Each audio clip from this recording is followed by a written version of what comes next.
in that way. Well, this is all by way of saying this is not what I'm interested in, right? I want to consider the other kind of toposes, which are about, as I say, whose individual objects could be considered as bases, instead of the topos as a whole.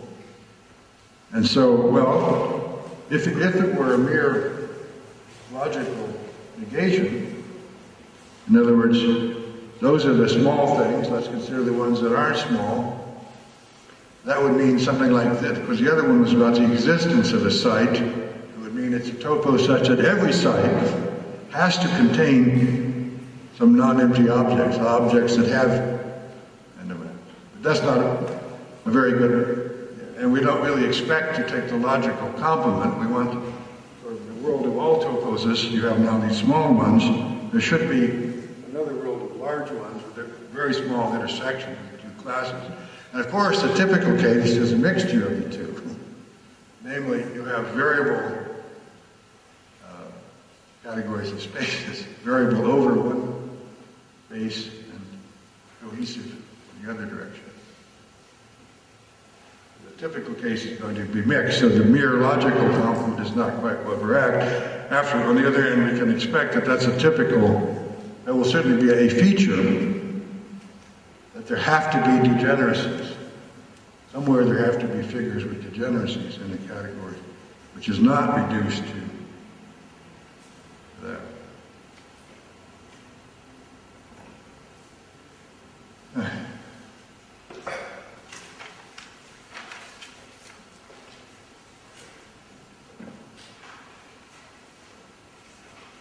Yeah.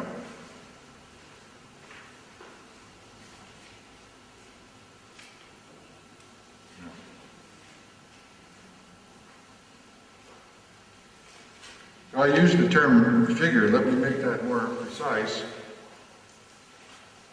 by attempting to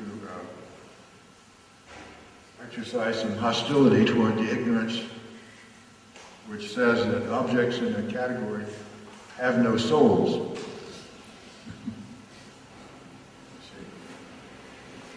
It's a common, one of those commonplaces that many people repeat without really thinking about it. In fact, category theory is the best possible way for describing the inside of an object. With every object, you can associate a geometry. What's a geometry? Geometry is, in some very general sense, a system of figures and incidence relations.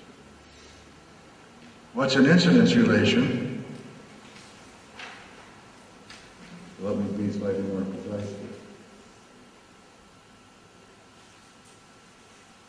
If I have an object, wrong things. If I have an object, I want to define the geometry of X to be the discrete vibration over A,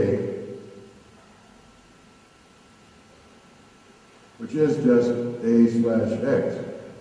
In other words, an incidence relation between two figures is just a commutative triangle. This figure alpha is incident on B if I have a proof of it, which is a commutative triangle. Of course, if beta is a non-singular figure, i.e. a monomorphism, then there's at most one proof F. But in general, we have to give the F. So, the incidence relations. Now, of course, you might think of much more complicated things. You have two figures that intersect, and that other figure, and together with that, and so forth. But that's just a ramification within the same category. For example, if A has pullbacks, you can intersect the figures, and so forth, and so on. So it's all determined by that category, I think. Now, here's an example you might not think of right away, but you take the notion of a convergent sequence, the limit point of a sequence. So there's a generic convergent sequence. Sometimes it's described as 1, 1/2, 1/4, 1/8, blah, blah, blah, dot, dot, dot, 0.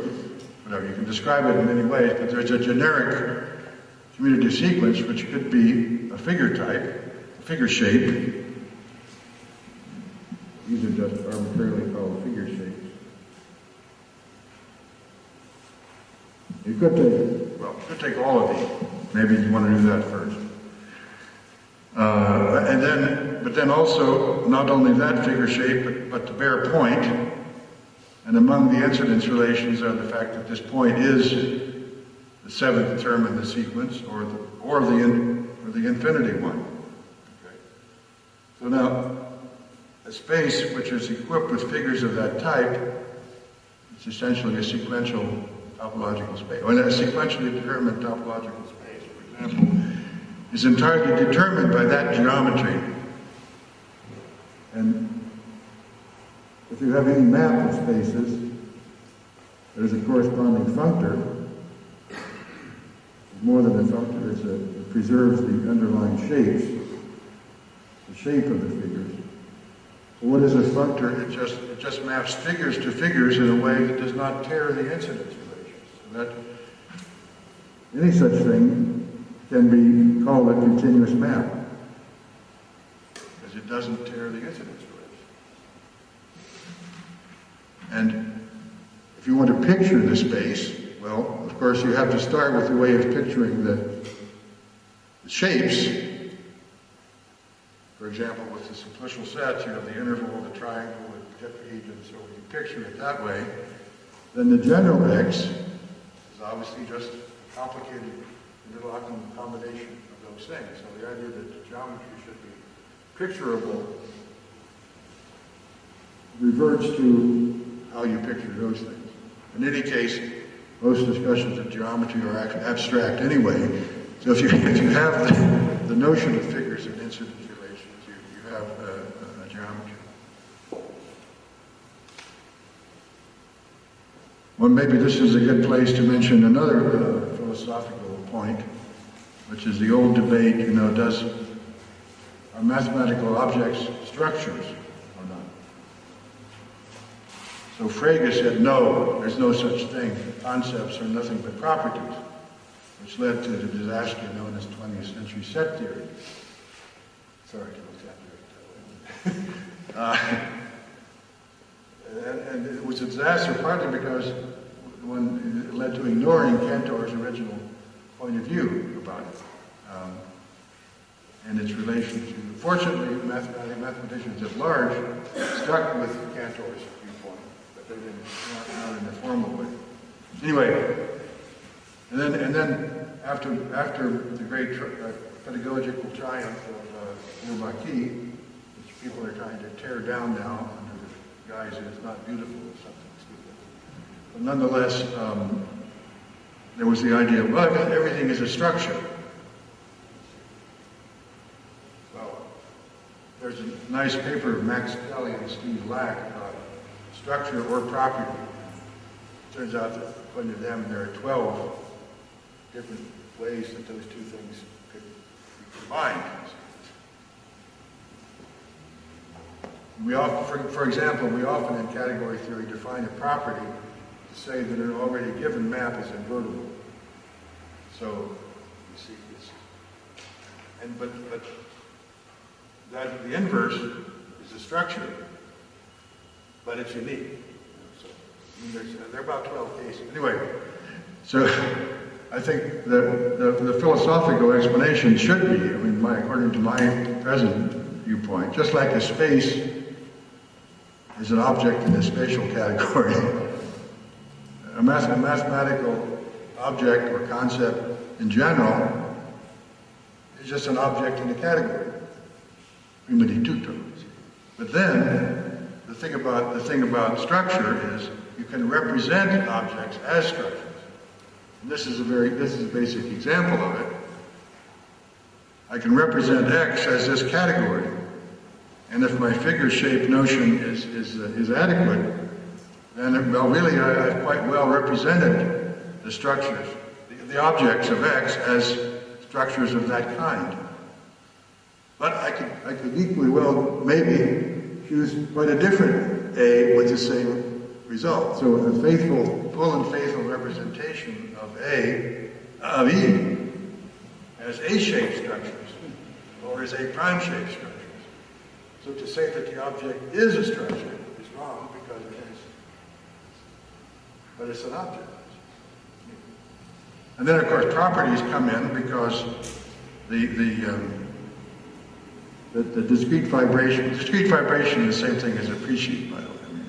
I should have said it maybe that way if you're more used to that. We come sort of directly to this category, but it's also a presheet over A. There's the property, well, which presheets over A are going to arise as objects of E? So this is where properties come in, or one of the main places where properties per se come in. So if structure and properties have a dialectical relation, they are a kind of higher-order presentation of the concept rather than the same thing as a concept, because you can have different pairs, A property, which all succeed to capture all of E. And of course, the interesting thing is that a very big E can be captured by a very small A in many cases. So the thing becomes attractive. When am I supposed to stop? What? I don't understand. More or less. More or less. Okay, let me see if there's a natural stopping place here. The answer to that is no. Let me see.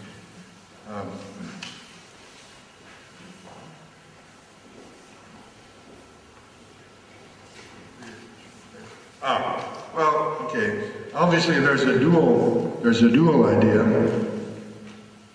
where we represent E op in terms of things like this, and this is called a function algebra. It's an op vibration instead of just a vibration over A. And a morphism here is really nothing but an algebraic operation, like squaring, cubing, taking the sum of two if you have products and so forth. So the algebra of functions on X with certain types. I mean, I call these things types, as in logic, as opposed to shapes. The objects can serve either purpose in a certain analysis. So this is precisely the function algebra of X. And again, it often happens, if you choose the A properly, then E op may be adequately represented in terms of function algebra. And homomorphisms of function algebras are just, maps of vibration. So the same objects might be analyzable as algebras or as spaces. In the examples that we're interested in, it turns out that a small idea of figure shape is much better than algebra, because what I'm saying is that even though, let's say you consider topos as a natural choice of algebra is hiding algebra, the truth value. But if you consider only that, it's not coadequate. Even if you consider all the powers and so forth. So typically the omega is not even a cogenerator in the weak sense that you get a faithful representation. There's some examples of considerable importance where it is faithful, but it's never full, due to the famous measurable cardinals. It's closely connected. Having a small co-adequate subcategory, Isabel's terminology, is a statement that measurable cardinals are not inside my category, more or less. So now what we are, I'll start here. What implicitly so far I've been talking about U-toposes in the sense of growth. So the next step is to figure out what U is.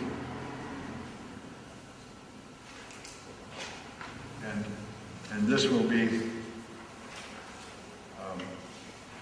in order to achieve Grossman's program,